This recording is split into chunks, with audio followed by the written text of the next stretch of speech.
Good afternoon, Dr. Ye, Dr. Chow, Dr. Ngai, Dr. Yu, Ms. Leung, honorable guests, ladies and gentlemen. Welcome to the launching ceremony of Community of Practice for Service Learning in Hong Kong Higher Education. I'm Michelle Ng, Year 3 student of International Journalism in Hong Kong Baptist University and your MC for today. We are very honored to have Dr. Judy Ye, Assistant Professor, Center for General Education of National Sun Yat-sen University as our keynote speaker today. Dr. Albert Chow, Vice President, Teaching and Learning of Hong Kong Baptist University as our officiating guest, and also 3 project leaders of the UGC project, Cross-Institutional Capacity Building for Service Learning in Hong Kong Higher Education Institutions. They are Dr. Grace Tsai, Associate Head, Office of Service Learning of the Hong Kong Polytechnic University, Dr. Kevin Yu, Honorary Director, Center for Innovative Service Learning of Hong Kong Baptist University, and also Ms. Leung Ka-wai, Lecturer, Department of Curriculum and Instruction of the Education University of Hong Kong. We also have another project leader who is Professor Robin Snell, Director of Office of Service Learning of Lingnan University. We are glad to have you all here and thank you for coming. This event is organized by the Community of Practice for Service Learning in Hong Kong Higher Education, COP-SLHE. COP is one of the pioneering initiatives put forward by the UGC-funded project entitled the Cross-Institutional Capacity Building for Service Learning in Hong Kong Higher Education Institutions. It is led by Hong Kong Polytechnic University in collaboration with Hong Kong Baptist University, the Education University of Hong Kong, and Lingnan University.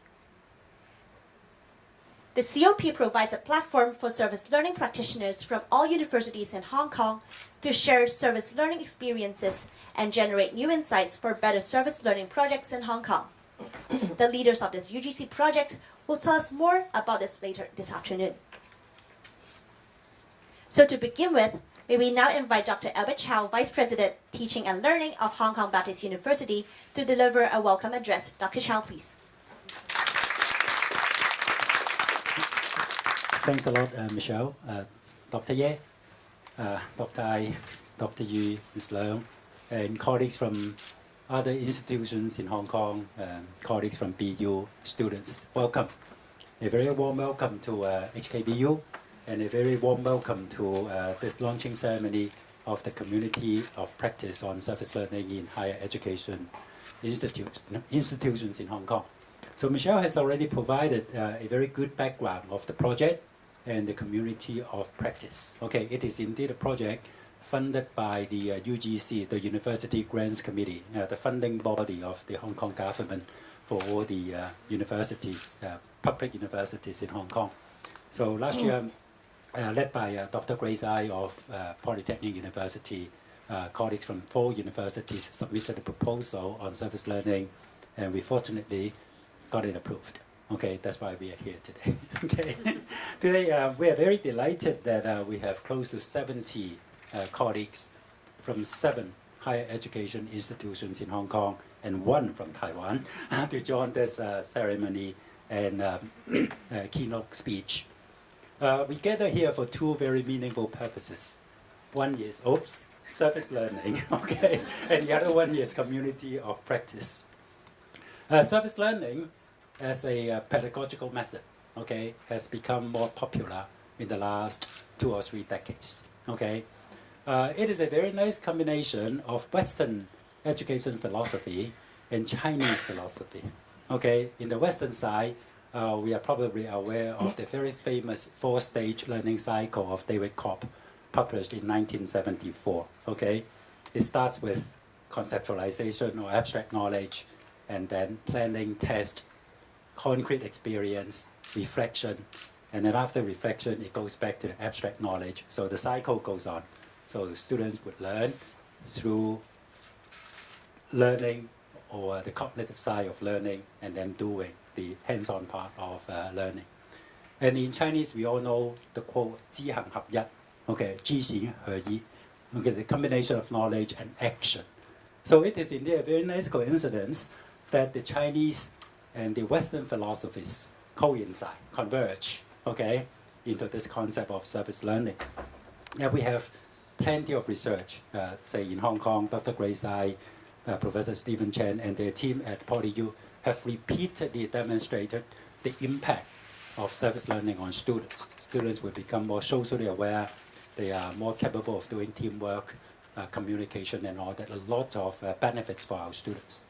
Dr. Judy Ye in Taiwan also have documented the impact of service learning, and she is going to share with us such impact and her own personal experience and passion for service learning.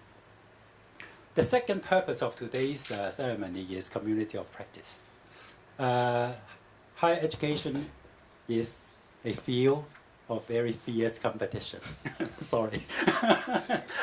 we are very honest, okay?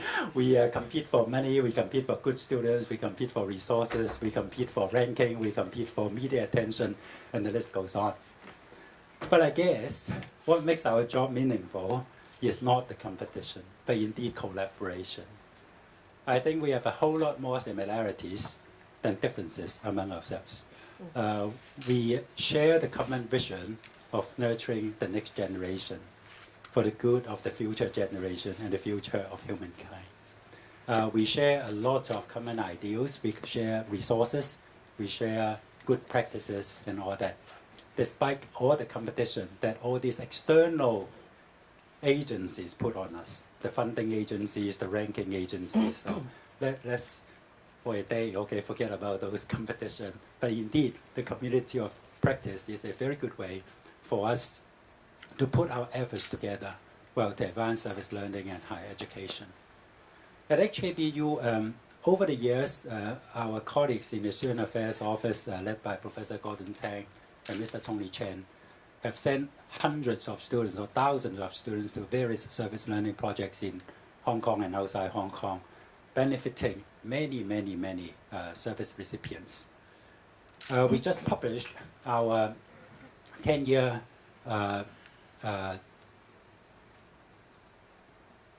strategic plan, 2018 and 2018, in which best student learner experience is the top priority, And then under best student learner experience, we would like to nurture our graduates to become ethical, caring, and creative leaders, who can make an impact not only in Hong Kong or the region and indeed the world. So we are putting a stronger emphasis on combining or integrating service learning into the formal curriculum with an innovative component. And that is why, on top of all the good work that the Office of Student Affairs is doing, we recently set up a center for innovative service learning. And we try to combine creativity, innovation into service learning so that our students can come up with novel solutions for problems that they encounter in the community, and therefore completing the learning cycle and achieving the philosophy of 知行合一. So that is the background. So we have a lot. Welcome. Sorry, we started. So we have a lot to learn from our colleagues in Hong Kong and Taiwan, and we look forward to stepping up our collaboration under the COP. COP is a very bad acronym, COP. You know what I mean. But anyway, it is COP. COP. Policeman. Sorry, we are not being policed. Anyway, but under the COP and the project and then beyond, we will have a lot to collaborate and learn from each other. So with that, may I thank Dr. Judy Ye again for your keynote speech today. And we are going to have a workshop tomorrow. So I look forward to very fruitful collaboration. And I wish everybody a very enjoyable and fruitful afternoon at BU. Thank you. Thank you, Dr. Chow, for the welcoming speech. Please be seated. And also welcome Professor Snell. Next, may we have the project leader of the UGC project, Dr. Grace Ngai, onto the stage to introduce the cross-institutional capacity building for service learning in Hong Kong higher education institutions. Dr. Ngai, please. Thank you. I am Grace Ngai from the Hong Kong Polytechnic University, and Kevin asked me to introduce the project. If we think about service learning, I know that at Baptist, you are about to start integrating service learning into your curriculum. And then at EDU, you have been doing it for a while. And then at PolyU, we have had it as part of our formal curriculum since 2012. And LU, you have probably the longest history of us all. What is the most... Yes, and you should not. You absolutely should not. We are really glad to see you here. We're glad to see that you made it. So what is the most important thing in service learning? What would you consider to be the most important thing in service learning? I hear the community. What else? The teachers. This is something I sincerely believe in. And over the last 8 years of working as service learning at PolyU, this is something that I have really experienced. Without our teachers, essentially nothing would get done. Students will come and go. They are wonderful students. They'll come and go. The community is wonderful. But it is the teachers that actually make these things happen. So when we started thinking about a project, when we started thinking about it, Professor Daniel Shack and I were thinking, what is it that we most want to do for service learning? What is it that's most important? What is it that we can actually take what we have learned over the last 6-7 years of trying to do service learning at PolyU and put this together. So we're thinking, well, what would be the most useful for Hong Kong institutions is to build up our teachers, is to build up our assets. These are the best resources that we have. These are the assets that we should treasure and that we should develop. So therefore, this project focuses on capacity building for service learning, especially targeting the higher education sector in Hong Kong. Now, the project has a bunch of components, and the COP, or the COP, is one of the components. So here are all of the components of the project. We have got a MOOC for students that is being developed, and we have also got a SPOC for teachers. And you can see all of these different components, they all contribute to staff development in different aspects. For the MOOC for students, and also we are developing instrument bank and assessment tools, and also a database of good practices. All of these support staff development by giving teachers resources that they can be using in their classes. We have got a SPOC for teachers for professional development in a more targeted sense, teaching, really giving, really giving examples, really giving theories behind service learning to teach staff how do you do a good service learning project, how do you do a good service learning course. And then, of course, we have got collaborative subjects and projects for teachers from different institutions, for teachers from different disciplines to share, to come together to share and to build upon each other's expertise, because together we can do more for the community.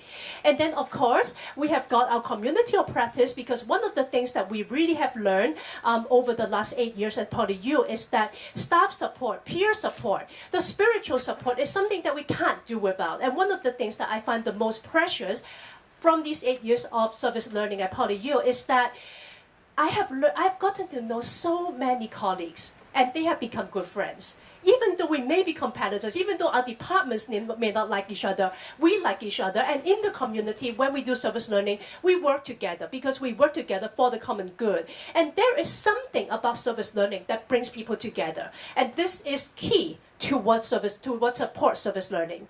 And then, of course, because after all, research should underpin teaching, and after all, there is the question of survival. We would like to encourage a scholarly and reflective approach to service learning, and that is the actual research projects that will be supported through the COP. So a little bit more detail, that's the general idea behind the project. We have a project website that is going to be launched, and we will be announcing it through the COP.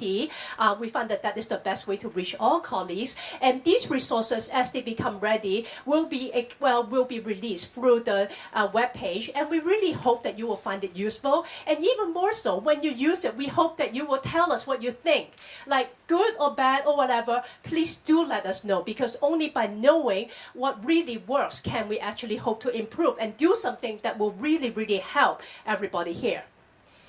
So a little bit more of the technical details. So this project, the duration, we hope to take 3 years to actually get everything done and launch. And yeah, so it was funded for, we call it 50 million, okay, 14.92 million, but who's counting? And the project team. So I am from PolyU, Grace Ngai, Professor Daniel Shek cannot be with us today. Baptist, we have Kevin. At U, we have Hui Chuan, and then also we have Gao Wei, and then Ling Nan. Thank you, Robin, for being here. Yeah. Thank you, Dr. Ngai. Hope you have all gained a better understanding about the project and how it will foster the development of service learning among universities. So for now, we would like to take a group photo with all the guests. So may we invite Dr. Ye, Dr. Chow, Professor Snell, Dr. Yu, and also Ms. Leung on the stage.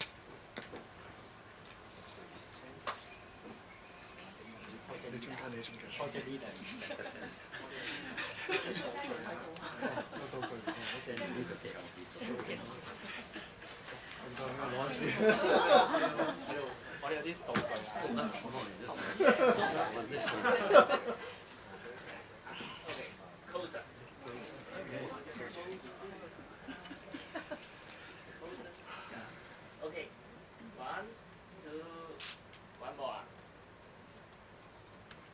Okay, 1, 2.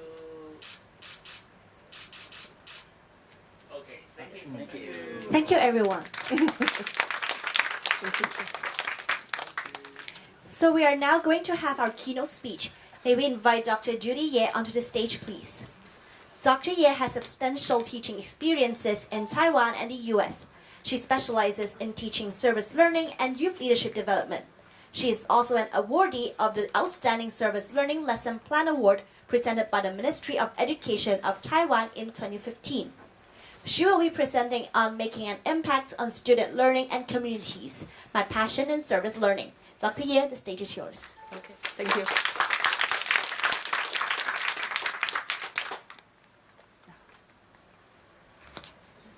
Okay, so we have index card, so everyone, so yeah, some can do that. So that will be the first question, another first, I think the only one question is that we can do like a pre-reflection. Okay, so this is my topic. I think there is two key words. One is learning and the community, how we're going to make an impact through the service learning. And then I'm going to share about my passion.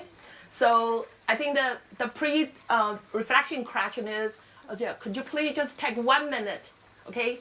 Each one of us will take 1 minute to reflect the greatest challenge facing your student today. Okay, so what will be the greatest challenges in terms of the students, their learning, or about their future plan or anything, the students, their social skill. So lot of things that we can think what kind of the challenges that we've been helping our students. So I think this will be good, to think. And then after my sharing, that we can think about how service learning, can address these issues. Okay? Okay. So 1 minute? Yeah. Okay, I'm going to do some very short introduction. 1994, my family, we moved to Ohio, USA. So we've been living in Columbus, Ohio, and at that time, I graduated from the Ohio State Universities later on. And this was about 8 years ago. You can see this is my daughter, Anne, and my son, Dave, her boyfriend, and his girlfriend. And this is my husband. Okay, and right now, after 8 years, I got so many people in this one. Yeah, so Dave and Lindsay, they got 2 boys, 4 years old and 2 years old. And then this is Anne's little girl, 8 months. Okay, and Anne tried to be pregnant, soon. So this is about my family. And so my passions for service learning comes from the 4 experiences. And experience 1 for 1994 to 1997, because during those 3 years in graduate school, I was a TA for my professor. And my job, preparing the young teachers, in vocational education as a supervisor of student teaching. And so, as vocational educators, our top 1 concern is how we're going to equip the teachers, how they're going to be equipped, the techniques, and how curriculum is going to be designed so that we can prepare our students to become the talents for the business, and then our students will not be replaced, because of the competition. So since then, I think because I was a trainer before that, before I moved to United States, I was a trainer for business a couple of years. And so I think those 3 years, I find the hands-on, the experiential, the program will be the best fit, for students to become effective effective teachers. And so those 3 years involving the student teaching, and then my university gave me a high honors as a senior supervisor of student teaching. So that time I was passionate about experiential the program.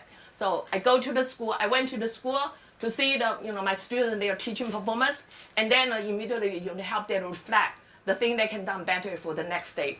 And this is the model that being used. Okay, in vocational education, we know that 10% of training, so only the students' learning retention, only about 10%. After, if you would just use the lecture, so lecture or self-study, online courses, degree, certificate, or conference learning, only about 10%. And how we can increase another 20? Another 20 is through the feedback or relationships among the peers or among the mentors. So how are we going to use the performance discussion? So help the students and they become, team members and, collaborative learning. So they work, and then, the mentoring, coaching, professional association, all this help the students enhance another 20% the learning retention. And the 70% from working experience. What does it mean? It means you will see that in this is in the traditional classroom. So how are we going to help the student expand the passive learning through the active learning? And in the challenging assignment, with the challenging assignment, either in the internship or community service or the service learning, okay? But I think that, the difference between the internship and the service learning is, one is internship is kind of self-interest, do your own good. And the community service and the service learning is kind of, 利他 altruism, okay? So my experience too, from 1997 to 2006, this is 10 years. 10 years, I committed in a nonprofit organization called the Asian American Community Services. And I chose this career because my 2 teenagers, they were, the age was in their time. And I heard so many cases, the students, they're struggling, the kind of communication between the, in the family, among the family members. And so all this are the Asian American issue. You can see my agency, no matter you're from Hong Kong, you're from Taiwan or China Mainland, every one of us under the one umbrella, which we've been called Asian Americans. And the Asian Americans, they will share similar the cultural value. So the students, they have the fear of academic failure, and then the racism, discriminations lead to high rates of depression.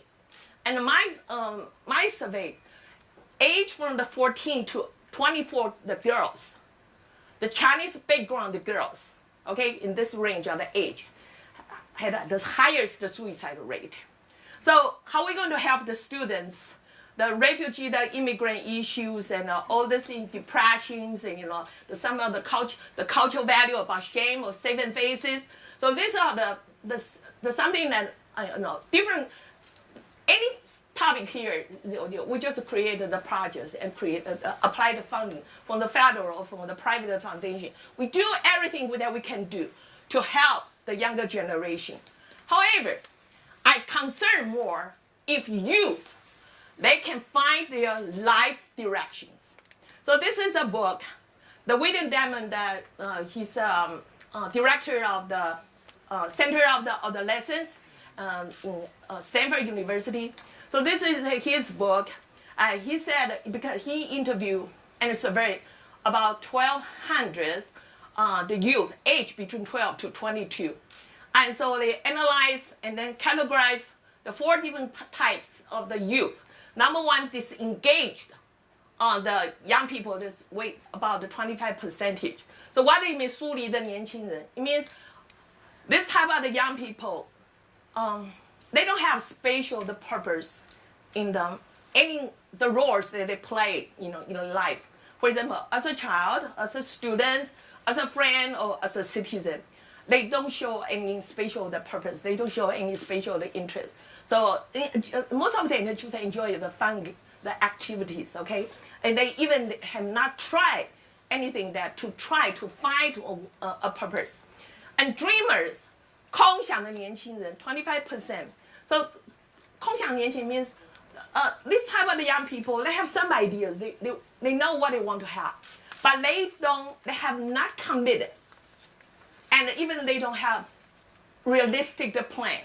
Okay, they don't take actions. They have ideas and they talk about that, but not realistically they take actions. Okay, and dabblers, 半吊子 means what? These students, they are a lot better than the second group. They are motivated, okay, and they take actions, but they just like a social butterfly. This semester, okay, they join the student organization, and next year they go to exchange student program. Another years, and they do some internship. So, but all this activity, all this experience, have not been systematically linked, connecting to their purpose. Okay, and so this is the third group, and only about 20%, the student purposeful, they have committed.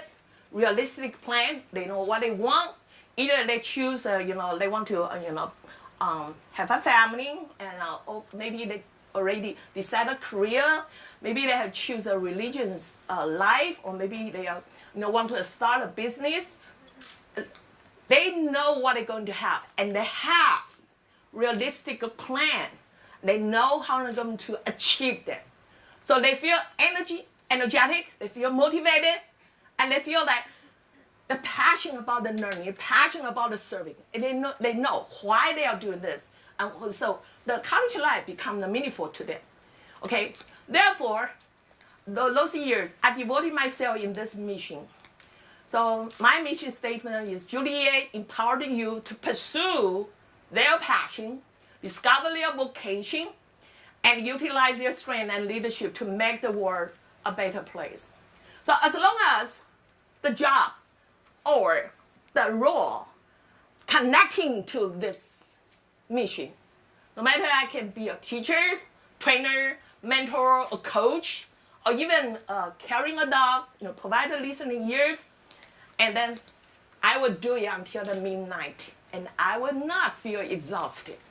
Okay, that's how my energy is from, because this is something that I know based on my strength, based on the God's calling, and this is something that I know I'm good at, and I think this is the world's needs, and that we really need somebody to help the young people, not just with the, to create the curriculum, not just only, develop some project, not only just, prepare, but need someone to help them to make the sense, for their life purpose. All right, and so all these programs, I regard myself as a bridge. The bridge connecting my students, the youth, the different cultures, Western culture and then Eastern culture, connecting the youth with their parents, connecting the youth today and connecting to their future, connecting to what they learned in the school and the needs in the communities. Okay, connecting the schools, the learning performance, and to the future, career, the potential. So this is what I've been doing, and I just love to be a bridge.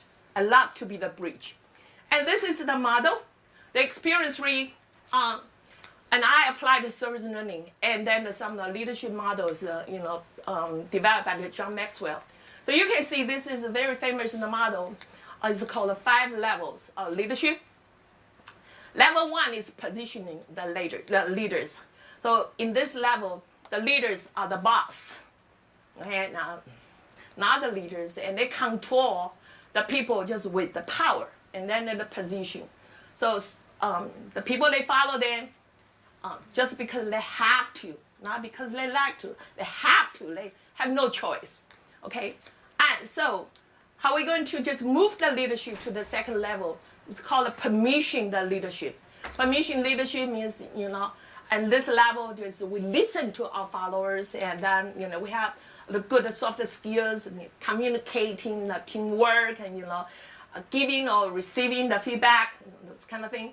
And so we create a good relationship with our subordinates or with our team members, so that we could become a leaders that our followers like us. Okay, and the third level is production. Production means what? The leaders individually, they are very they are very productive, and they can also to lead their organization, the projects, can produce very productive the project also. And then in this level, that people follow the leaders because of what they did for the organization. Okay, and then most of the leaders were stuck in this level because they will feel like, hey, they've done a lot of things, right? And then they also have the good relationship with their followers. So most of the leaders, they feel like very satisfied. They feel like they can drive the result. So the project is productive. So they probably just stuck over here. And so this model just keep telling me not enough. So we have to just keep moving. This is number 4, the level, the people development. How we can reproduce the leaders. So from the service learning, how are we going to inspire our students to become more dedicated leaders so they can do the service learning, not just only for the credit, not just only to accumulate hours, but they can sustain, the project can be sustainability, keep going. And so they will just, make a difference in the community. And the last one is the pinnacle. The pinnacle is, just people just respect who you are and what you have to represent. So you think about this leadership. This is the first model that I will introduce to my volunteers. I told my volunteers, now you get volunteers. Now this is from the level 1. Okay? So I told my volunteers they need to know their personality type, so they know each other. And each one of us, that we know everyone's strength and the best thing that we can contribute to the team. And so the third thing, so based on our own strength, that we can, drive the result and bring the outcome. And then the number 4, I'm happy to inspire all these young leaders. So for example, Dan, he followed me about 7 years from the sophomore at the university until that he finished at the end of the MBA. And because he was so passionate about disadvantaged the children's issue, so he became a doctor, and he certified a doctor, and then he quit his job and moved to the Guangxi, and then just brought a lot of medical the resources and to serve the most disadvantaged kids in Guangxi, the orphan. Okay, Emily, she's been with me starting from the sophomore year, sociology and political science majors. And the first meeting I interviewed her, I said, why you want to come, volunteer in my program? She said, well, I heard a lot of things about your projects, and I hope that you can train me as an inspirational speaker. And I said, okay, you got the role. So since then, I just invite her to join with me. So we're handling a refugee background, the children's the program. And we're serving the Cambodian, the Laotian the community. And right now, after 10 years, and she lives in the DC, handling $100 million, the youth grant. And then she just travels just 2 times a year and back to the Columbus to visit the children. And those children already grown up. So this is one of the reasons why 10 years ago, my program is still existing. So because of some dedicated volunteers, even I'm there, but they still can do things like that. And this is Robin. He met me at the age of 25, and at that time he was a PhD student at chemical engineering. And he found out his true passion is not chemistry. He found out he's helping people. But one more year, he's going to finish the PhD. So, and now, he became a engineer, and he's still doing very successful job in the international engineering company as an associate director. But right now, even he travel a lot, got 2 children, and moved back to his hometown, Indonesia. But he's still committed every month, based on through his association, to help the youth with the career planning. Okay, and so every time I design a new program and the new curriculum, Robin is the first one. Like he just wants to receive my material so he can use to teach the kids over there. So this is the reason, the experience rate. I see how the service learning, if you do it right, even I know it's time consuming, but we can just testimonial that how the community can be transformed through the transformative the young leaders. And experience for way back to 2008 to 2007, this 10 years, and I moved back to Taiwan because I need to take care of my dad and my parents-in-law. And at that time, National Sun Yat-sen University that started the one credit bearing graduate required service learning, and they want to do it as an academic base.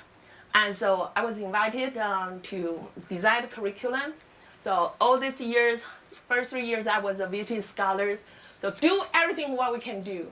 The TA training, and then a lot of things. So this is what I want to share is the first one. How are we going to empower the student through the service learning? I think the most important thing is awakening the awareness.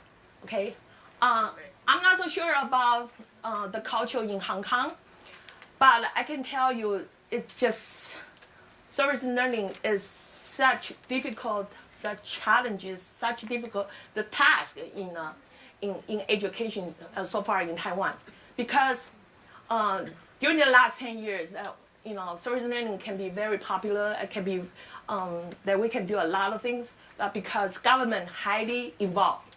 The government heavily just supported the program. So as long as you have funding support, right? And so a lot of professors, they will be interested in doing that. But right now, the program shift to the oversee the volunteers. Okay, and service learning is not so 不再被重视. Okay, it's not emphasized. But you can see from the middle school and the high school, because when they used to, we do that entrance exam. But right now, the volunteer hours being regarded as one of the very important factors for the students, so they can competitive, to get in the high school. So you can see, just you will see, most of the students, they just do the volunteers, they just do the service learning, just as volunteers. So it's just 很多的形式, okay? And you will see, even that we trying so hard, like in 2014, at that year, I had a chance, that we host 30 workshops a year, and to recruit about 1,000 the teachers, starting from primary to the university. But I just feel like, that most of the teachers, they just want to have a certificate, okay? And so for those teachers who are really passionate about the service learning, very few. So I just learned one lesson one lesson is just awakening awareness. So how are we going to awake to bring the importance, the significance, why service learning is important, and then the service learning values, how this important to the faculty's teaching career, how this important to the career community development. So all these things we just need to advocate before we get it started. Okay, and in this, I would like to know how many of you seen this picture before? How many of you? No?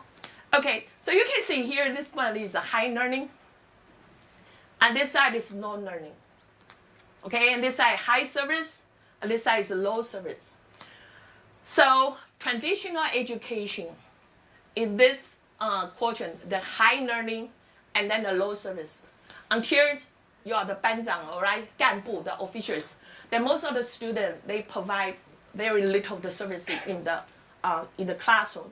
And then traditional education, that that if we just do the lectures or we do that, using the textbook, so probably just learning retention, just like what I said earlier, maybe just 10%, okay? And after the midterm, after final term, most of the students, you just forget everything. So this is the traditional education. But traditional education extremely important because the student, they learn the important knowledge, right? And here is what I just been sharing about the volunteers. And in Taiwan, we have the policy for the student if they can accumulate 300 hours volunteers. They have pretty good benefits. Okay, first they can get a free admission to the national parks. Okay, museum whatsoever. So the students, like to be volunteered, passionate about what? 300 hours. Okay, so in here, and so you can see students, they just hours need a signature. So once there was a very interesting story, the high school kids, in order to that, he need to accumulate the hours. So he played chess with a grandpa next door. You heard that? Yeah? No? And then, during the playtime, he said, "Well, Grandpa, could you sign your name here? My time's up." So, and you can see just so many negative experience because the student not being trained with the appropriate, proper, the service learning, that kind of attitude or that kind of the competency. So, so this is volunteers. And so service learning come here is a high learning and this is a high service. So high learning, so this is the hyphen in the middle and that is the reflection. And before we were thinking the high learning is about the what? Is about the knowledge or the skill. But here we will say high learning including the hard skill and the soft skill. Okay, hard skill and the soft skill. But and some people they will crush me. So well, Judy, do you mean that service learning is the most important and volunteers is not important and the traditional education is not important either? And I say no, because we need to have some theory, because so the student not only 知行合一, but they can 学以致用, right? They can 学以致用. So traditional education is extremely important, but how are we going to just expand students their learning, the retention through the hands-on experience? So service learning is kind of like just to expand and connecting to the service activities. But we know that service learning is a course, it is credit bearing. So in my school, 1 credit hours. So we do like 18 hours service and 18 hours theory, the kind of training in the classroom. And so think about 18 hours. We say okay, the soft skill, and then the hard skill. We say the soft skill. How can students will be able to learn to be an effective communicator? Just only with the 18 hours service, okay? So that's not enough. 18 hours is so short. Even I know some of your students, you've done the service learning like more than 100 hours, or even 300 hours. That still the student they need to keep learning, right?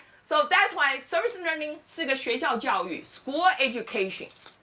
And then they after you finish need to what? Continue 到志工服务 volunteers. Okay? So volunteer 是终身学习 volunteer 终身学 lifelong learning. Volunteer is 社会教育. So all these three, we need to work together. That's why no matter the community agency, no matter you are the TA, student leader, no matter you are the teacher, faculty, administrators, staff, all of us we coming together. So we help the student to see the values so they can do the beautiful work and they can enjoy that kind of the satisfaction. They can have wonderful experience so that they can continue to, to lifelong learning. And this is Where's the Learning in Service Learning, written by the Dr. Dwight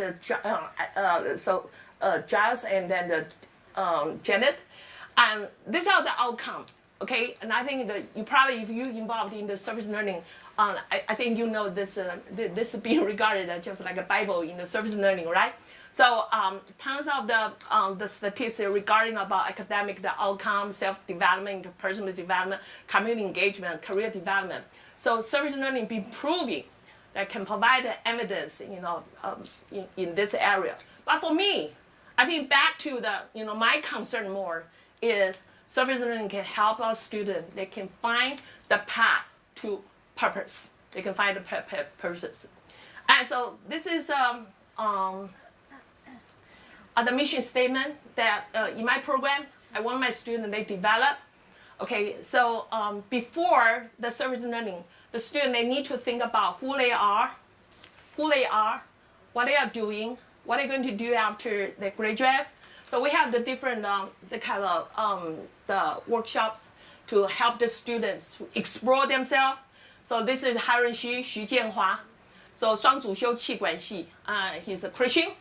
And so he knows his strength. 逻辑分析、解决问题、研究规划 logic, analysis, analytical skill, problem solving skill, research, and the planning, the 优势, the strength. And the job, the career that he going to have, it is up to a business consultant and financial the management. And this is the value, honesty and the responsibility. So what would be the how the organization can benefit from his service?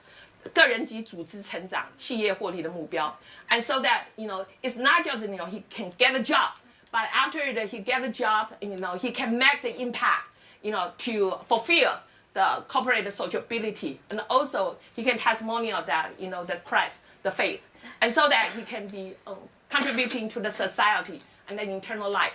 So this is he was in this junior year last year, so I can see how he started to build up his plan, okay? As an exchange student, as my TA for 2 courses, and how he helped the students, how he take the courses, very, very busy. Like this quarter, he's, I think he took about more than like 28 the credit, but he knows what he's doing, okay? And this one is Jiaying. So she graduated last year. So she said, the value system, 热忱、智慧、坚信及正直. So these are what the instrumental, the value, 工具性的价值观. And so the personality comes from his, personality comes from his characteristic, comes from her personality, caring, and willing to serve, and trustworthiness. 青少年发展组织中 administration, okay, and 课程设计、推广策略、团队协同的职场，良师益友共同推动青少年领导力教育，提升自己以及社会的影响力，进而增进台湾的竞争力，使我的人生达到社会瑞士和内在的祥和的境界。And so, Jiaying that she prepared herself in the rural country, 乡边的乡村的地方。So she involved a lot of the service learning the project, and also every afternoon, she devoted like 3 hours. 3 hours in kind of tutoring the disadvantage of the children, 在郭台铭的 foundation, okay? And And so she's just doing that since 3 years ago, after she was, she put on her mission statement. So right now, this year that she want to apply the graduate school, major in the educational, the research, and she has been my part-time the student workers for about a year. And most of my PPT, she just helped me, come out the information. I just get her information. She helped me to translate it, and she helped me design all the curriculum. I just give her ideas, but because she already followed me about 7 years since she was in the high school, 高中一年级, and at that time, she was the recipient of the service. My service learning the program provided by the Zhongshan Daxue. So since then, we become very good friends. Okay, and every time when we did the program, and she will come back to help. So I'm glad, I'm glad to see the service learning. We not only to help the students to see the traditional education can be done, but also help them that they can be, how do I say? Well, they can, in the process, so they can be effective the learning partners, with some other, with their team, and they can also regarded as contributing the citizens. So the young people will be regarded as an asset of the community, not just a problem of the community. Okay, so that's why I think this is the model that I really would like to. So we think about the service learning, the value. How are we going to just push our students so they can apply what they have learned to the service learning? Because let me see this one, okay? Because traditionally in the traditional classroom, we as a professor, we as a teacher, and we have to control the class with the policy, with the rule, okay? So if we just the leaders in the first level, the students probably they will just only do the very minimal the work as required. So position the leadership, the students they just influence, not because who we are, they influenced by our title and influenced by our power, okay? And so if we're not teaching them anymore, and we don't have any influence today. So we have to, as a professor, as a faculty, we have to move on to the second level. And this level, relationship, people, they follow you because they want to. So in this level, I think the service learning create a very good platform to enhance the interaction between the faculty and the students. So we can have the kind of dialogue, right? And then the faculty that we can listen to the young people's their dream.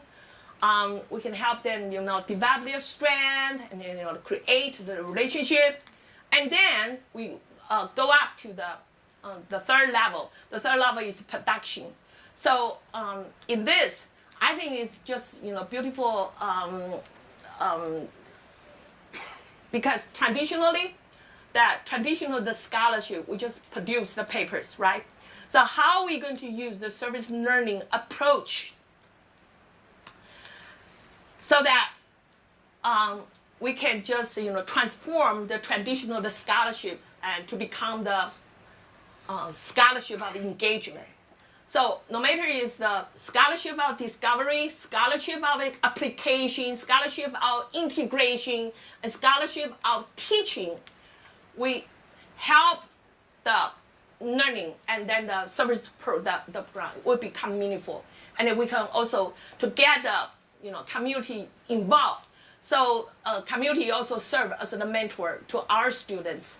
And then the students, they feel inspired, they know the issue, they feel like the learning is important. Because after all, 75% of our students, they learn things by experiencing something and then reflecting the meanings later on. Okay? So that's why I think if our faculty, even I know that service learning is pretty time consuming, but if we can move on to the third, so it really is can help our students to make an impact. So our teaching career will become more meaningfulness. Okay, like this lunch today, I heard he told me a story. He said, well, his professor, because they did 中医学院 they did service learning, and then those elders, they were so touched. So they kept thinking, appreciate the professor, for his work to get a service learning the project to serving the elders. Okay, so I think just like Grace said, yeah, it's so important. If faculty we don't develop, nothing going to happen. Okay, but how are we going to do it right? How are we going to do this collaboratively? I think this is we goes up to the people development. So just like me, whenever I think whenever I feel very frustrated and I feel very lonely, sometimes I feel very lonely. I feel so upset, and then I would just see the pictures. I would see Emily and Dan and then Robin, and then suddenly my energy came back, and I just believe, to change the society, to change the community, do not need to rely on a lot of people, and maybe you just one or two the students. You kind of spreading the seeds, and so later on the students, they learn something. They learn how to develop the service learning project. They know how to organize the program. They know how to do the reflection, and all this they can bring back to their hometown. So once they identify issue, a community issue, then they can just get it started. So that's why I feel like as a faculty, I really would like to encourage each of us enrich our teaching career with a service learning approach. And I know it's a lot of work. That's why I think the COP, that kind of the model, to bring all the the scholars and then the faculty together among different the university is really, really beautiful, the project. Okay, and so in the United States, different states they have the campus compact. So I really have looking forward to the COP's great work. And I think it will not only make an impact to our faculty, but also that we can get inspired and we can connect each other more deeply, and to make the service learning more benefit to our class, to our students. Okay, and so what action will you take to deal with the greatest challenges facing our students today? So that's so this is just something we can think about. I'm not so sure what you put in your index card, okay? But I think this is something that can think about how you're going to, use the service learning, this kind of the approach into your teaching career, and then not necessarily you're going to just get it started, the service learning, the project, but I would say, maybe just starting from something small, okay? So maybe starting from do a reflection for your students. Maybe after your 15 minutes lecture, then you ask the student to reflect what you just shared, okay? And maybe just after your student, they can have dialogue to each other and to share what they have heard. So maybe just starting from the smaller steps, okay? And maybe you can ask your students, they kind of survey, they can kind of interview what will be the community issue that subject matter can provide contribution to the society. Maybe just a topic for the student to start into the dialogue. And maybe, just asking, bringing community leaders, starting to share about their job, their work, and maybe just share, issues, from the YouTube, and maybe just asking the students and come and share what he did for his service learning the project. So everything just a little bit here, a little bit there, and then it will count. Okay, so I'm sorry, I kind of rush my speech. Yeah, and because I really appreciate that you being coming here, and then if you have any question that we can we can have some interactions. Okay, thank you so much. Thank you. Thank you, Dr. Ye. And here is the Q&A session. So if you have any questions, please raise up your hand.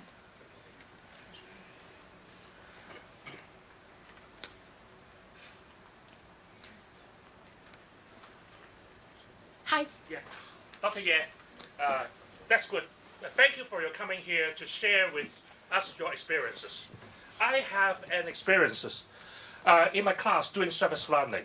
They learn a lot, but our students do not talk very much, especially when we ask them to do reflection. In experiential learning cycle, the most difficult part is about reflection and generalize your learning to future, to other place as a transferable skills or transferable experiences. Would you mind to share with us how do you help your students to do the reflection upon their surface? Because surface learning is learning through the surface.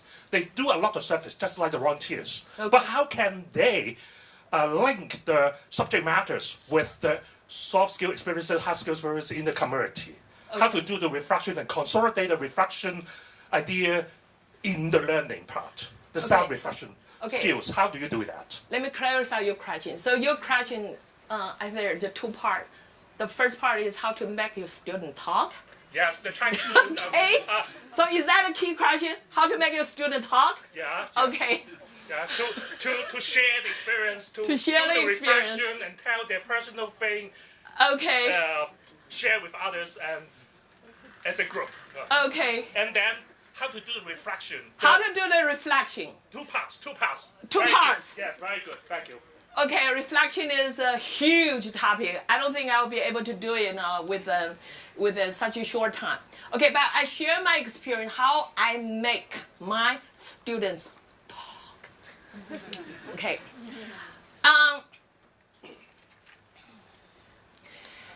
In the first week, I will ask my student, even I don't know their names, I will ask the student, everyone just stand up, okay? And then I told them, say, well, okay, here is a line, okay, just like, 你知道就像是一个地球, a globe. So the middle part is equator, right? And so you got northern part, you got southern part. The northern part is those people who are outgoing, okay? And this type of the students, they like to interact with people. They like to join activities, okay? And normally they take action before they think, okay? And southern part of the student, they more they're more slow. This is fast, and this is slow. And it's slow because they need to think before they take actions. And I told my student, I said personality no bad, no good. It's only with mature and immature. Okay, so I asked them, okay, would you just pick one area? So if you think you're more outgoing, okay, you always take action first. I go, okay, you stand on that side and you stand on that side. Okay? And then they feel so curious. And then later on, I ask them, I'll say, okay, there are two sides. This side is people-oriented. Okay? You put people first. You're so concerned about other people, their emotion. You think about relationship, friendship is more than anything. Okay? So if you put it. And then this side is that we said task-oriented. Okay? 就我们中文来讲的，我是就事论事, right? Don't take it personally, but I just deal with the facts. So this type of the people, they just concerned about what?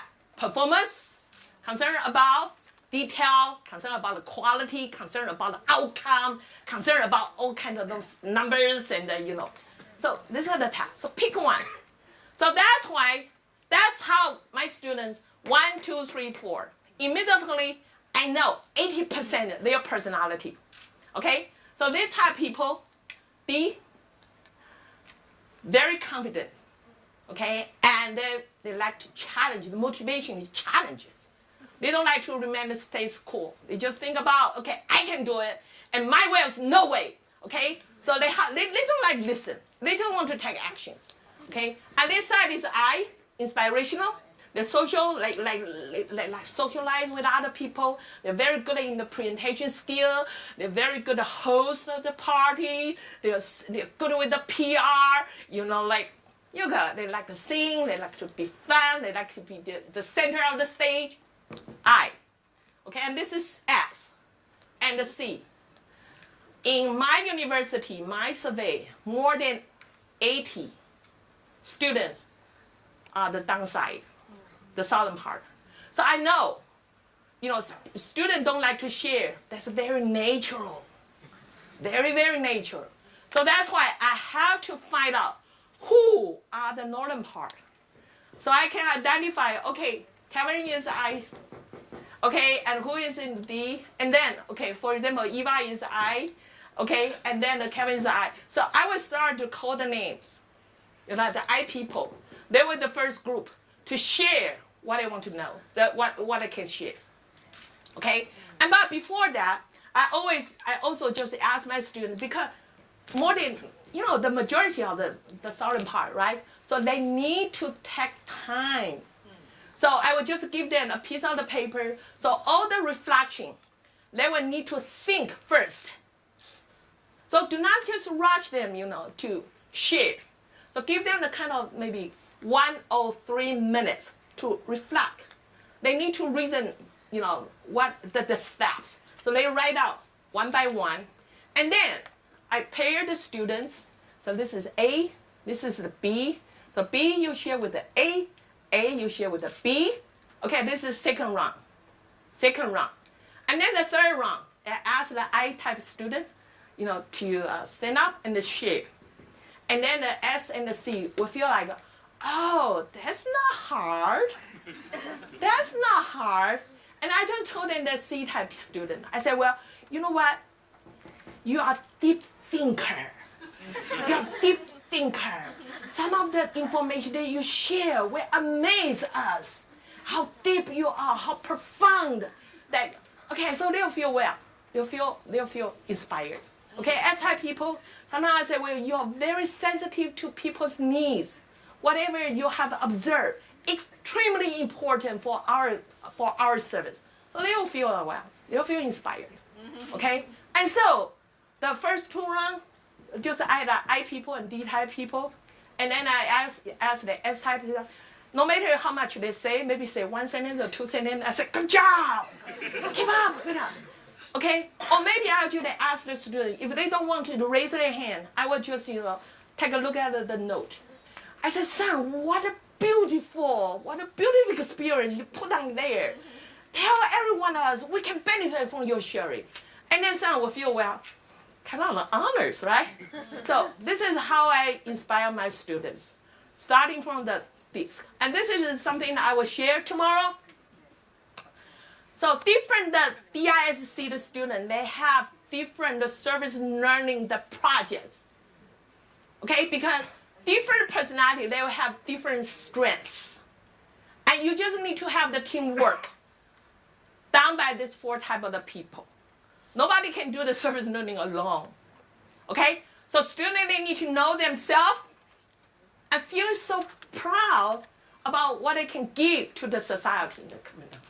Okay? And the students, they also need to learn about their weakness so that they know the areas they can improve by themselves or through the teamwork. They good? All right. Okay. You think this good? Yes. Okay. Excellent. Yeah, so come to my workshop I tomorrow. will use this method in my next semester. You Sounds understand? great. Yes. Okay. My students know the DISC, the personality scale, but we seldom use it as a tool to empower them to speak. Okay. Yeah, that's great. That's good. Thank you very much. Yeah. So this is how I know my students. And so all my students, I not just only know their names, I know their personality plus their strength. And then occupation, the career, the suitable for their plan. So that's how, so easily we can connect. We can connect each other. And then we help the students, they learn. So we learn together. So my personality was, originally I was very high I, very high D. But right now, most of my students will say that I'm S-type teachers. Okay, because what? Because when I don't teach, mostly I just listen to my students. I just have a very soft smile, and provide caring the support, and then I try to be C. Trying to be C is very hard for me. I just told the son, I'm very terrible in controlling my time. Normally I 从来没有是准时下课的。So my students some kind of companion about. So that's you always you know yourself, and so how you're going to make yourself as a mature, the individual as an immature and effective the leaders for your students. And so students will follow you. Okay, so all my students, the service learning, the project students, they know the DISC. So when they the second day they will have the service learning project, they will call. They were making a phone call to the recipient of the service. And then they will ask a couple of questions. Immediately they know the people they're going to serve, what kind of personality, how they're going to connect them the next morning, starting from the smiles, starting from the handshake, starting from the everything, you just, the student are being equipped with this. And this is what we call the transferable skill. Once they know how to better communicate each other, and then this transferable skill can move to their career. So that's why students can equip with a good career, the development skills. All right? Okay, so one more question, Studio? Yes. So, how does can I identify myself as a slow people person? So how does one like that, if you're a student, right? How do you work with or serve somebody who's a D, outgoing task person, without being kind of beaten into the sand or whatever happens? How? How does an S student say do a service learning project when they're surrounded by D people? Okay, D is normally D people few, less than 5%. Okay? Yeah, less than 5 or 10%. So these students will be my first target in the new class. I will know who is the D. Okay? And I'll make good friends, the good relationship with them. Yeah, otherwise, so I will say, oh yeah, Albert, I realize you have very strong the leadership, the qualities. Could you please help me? I really would like this class, that we can motivate a student, but I really don't know how. Could you please help me? Could you please remind me? Yeah. I was a class monitor. Because usually they have two. The best behaving student and the worst behaving student. And Yes. I was one of those. You're guess one who- of those. Who is it? Okay.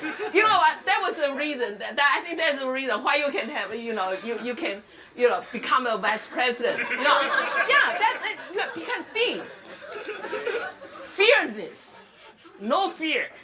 There just, YouTube, yeah.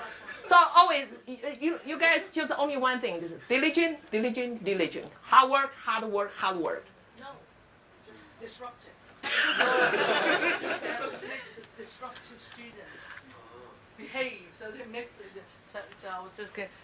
It's a good way to make the disruptive student behave, right? By making him or her the class monitor, just like what you did. They are so outgoing that you want to make sure that they behave and help the other. Good technique. Yeah, help out the others. So, but these students, they can be a good leaders. Really, really. Because the way they think, okay? And then it just, sometimes they just need to be recognized that they have the leadership, the potential. I type student always, like to be a good friends with the teachers, So I will just have fun with this type of students. And as students, I just realized they're very soft-spoken. Very soft-spoken. And anytime you ask if they have any opinion, certainly they don't have anything. Okay? But I think, sometimes that's why I encourage the student. I use a lot of post-it, that kind of sticker, ask the student to write comments, So I know they have something in their mind, and then just they need to be heard. So I encourage all the students, sometimes the second day they need to do the presentation. I will ask this S-type student to come to my office and to do the rehearsal in front of me. And so they can feel like encouraged. And I feel, wow, what you say is so true. Okay, you done so. So provide a sandwich the criticism. Or whatever you said is very, very good. Only one thing, speak a little bit louder. A little bit louder, then it will be even better. Okay, so I think once we know that everyone's the strength and the weakness, and then the service learning become a process, a journey that teachers and the student will grow together, as well as the community. Yes. Yeah, I mean, very, very meaningful for me that because I can remember one of the service learning project teams, students with me. There was one guy who now I recognise was a D, and he was like a regimental sergeant. He was like a regimental sergeant major, right? And he got his team so well drilled, right, that when they were making the presentation, it was all amazing, right? But I discovered afterwards that these S's, who were being bossed around in him, really resented this completely, right? And they gave me low teaching evaluations as well. Well, so this is the reason that I teach the 5 levels. Okay, I teach the 5 levels, inspiring the D and the I. I say, well, don't just remain the status quo as a small group leaders, okay? And your leadership need to keep moving up. Think about how big the capacity you can become to engage the community. And they will feel inspired because they have ambitions. And you need to help them to have a bigger pictures, insightful. And they're so inspirational, they would like to get things involved. Okay, you need to give them this platform as their follower. However, during the last 10 years, based on all the leadership, the theory, S-type being recognized in steady and the most effective the leaders because they can cultivate long-term relationship. Long-term relationship. D and I always, comes in wrongs, and S, listening skills, always there, trying to support, dedicate. They don't say much, but they're pure heart. They're the kindness, the caring, to make them that they can become very. So that's why in my class I always just recognize as they can be a very good related to other people. Yeah, and the C, the same thing. So this, why I'm so passionate about this, because I think service learning give us our students a platform so they can grow. Because all this leadership are skills. Skills what can be learned. Just like you riding the bicycle, you learn to swim. Yeah, you learn the swimming in the age of the 10, and now you are the age of the 40. You don't swim every day. But right now, if there is the swimming pool, you can jump in the water immediately. You know not swim. Because what? Because swimming is a skill. Leadership is the skills. Okay? Once they learn the skills, they learn it. And then, it's become a part of them. And service learning, in the beginning, the student, they just explore, right? Exploration. And then clarification, 澄清期. And then, the kind of like a 应用 application and then kind of internalization. So a period of the time, then the leadership skills become a part of their, instinct, okay, nature. So that's why I think, no matter that you do the service learning, the project, or service learning, the courses, as long as the student come to our class, those 18 hours or 24 hours or 36 hours, doesn't matter. We make sure to help them feel a sense of satisfaction, they've been valued, and then they think the service learning is kind of something that they would like to continue the experience. And then, sooner or later, life skill, the leadership skills, will be, they can become the lifelong learner, right? All right, so good? Can I see you tomorrow?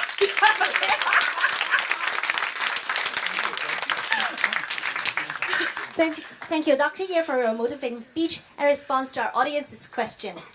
So I'm sure all of you have been inspired by her passion in service learning, and so to express our gratitude, we have prepared a mini bus plate as a souvenir.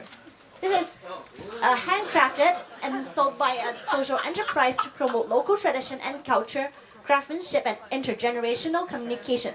So can we have the convener of COP, Dr. Kevin Yu, to come onto the stage to present the souvenir to Dr. Ye. Dr. Yu. Wow, you gotta tell me, so who did this? Actually, this is a mini bus.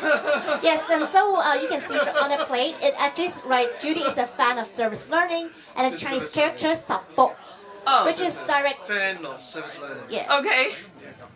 which is a direct Cantonese translation of support. Support. Support.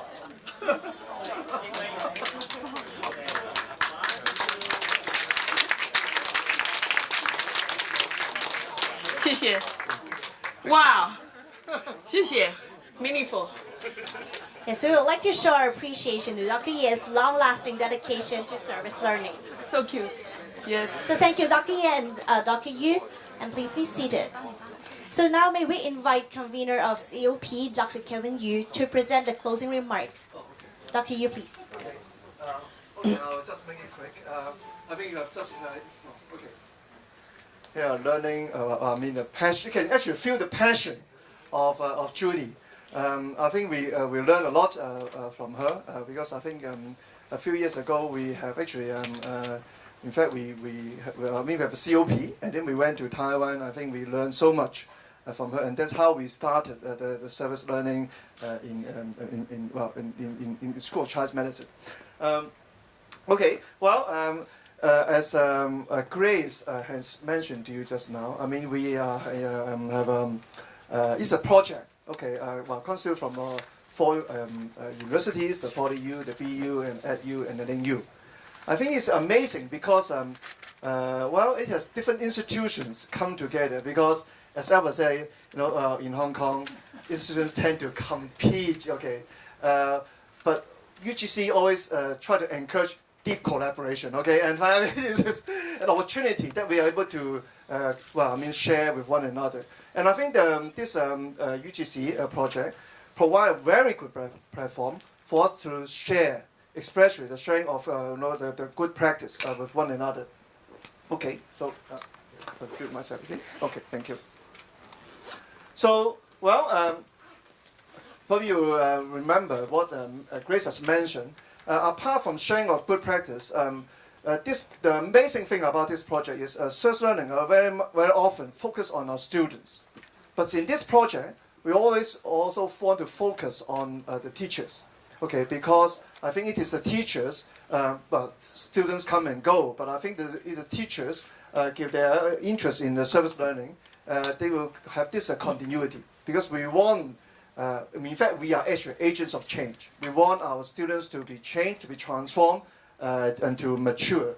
So one we want to, one of the elements, apart from the COP, is this action research. So okay, I'm now doing some advertisement about action research. So we want to provide some means so that actually our staff were able to do some action research. What's the purpose behind it? Is because if we want to do something, as academic, as teachers, we want to reflect and review how good we are doing, or how anything or deficiency or something we want to improve. So that's why we want to conduct this kind of research. The aim is to improve our service learning. Okay, so that what we have learned, apart from improving our service learning, is that we can able to produce papers. Okay, I think which is probably also good for our universities and also for our careers.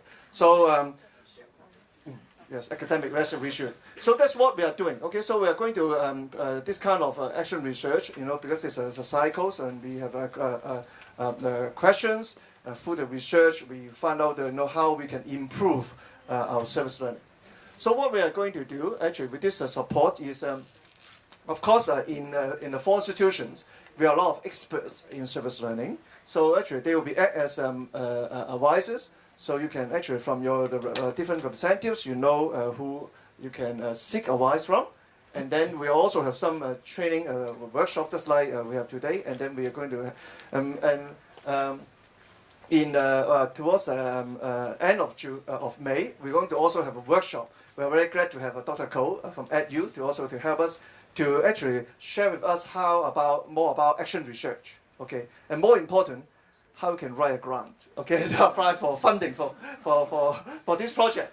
And of course, it's such of course, the money is not a lot, but I think it's an incentive to help us to to improve what we are doing. So so actually we're going to invite some applications, and then of course the deadline, mark this date, is 29th of June, and then we are going to have some assessment, and then towards the beginning of next academic year, we're going to announce the result. Okay, and then we are going to able to support probably 2 rounds of this kind of action research. So if you're unable to do it this year, no worry. Okay, we're going to have it and have another round next year. So, but the whole thing is so that we're able to improve what we have been doing. Okay, so without much further ado, I'm going to pass the time back to. Thank you, Dr. Yu, and please be seated. So before we finish, may we all join and take a group photo together. So may the people sitting on the first and second row move more to your left side, which is my right.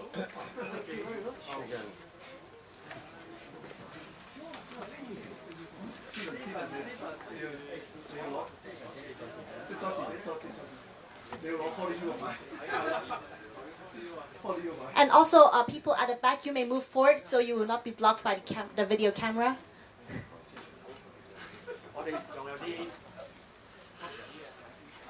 Yes, we have also prepared some props for you, which are the elements of service learning.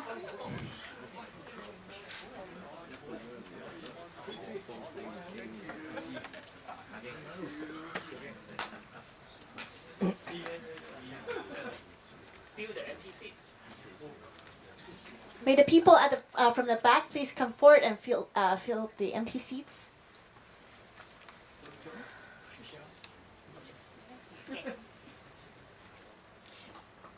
Okay. Ready? 1, 2. One more.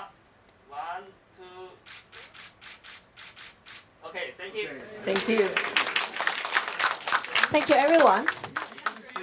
So thank you once again for coming today. We have prepared some refreshments outside the venue. Please enjoy. Wish you all a pleasant evening, and we look forward to seeing you again in the next event.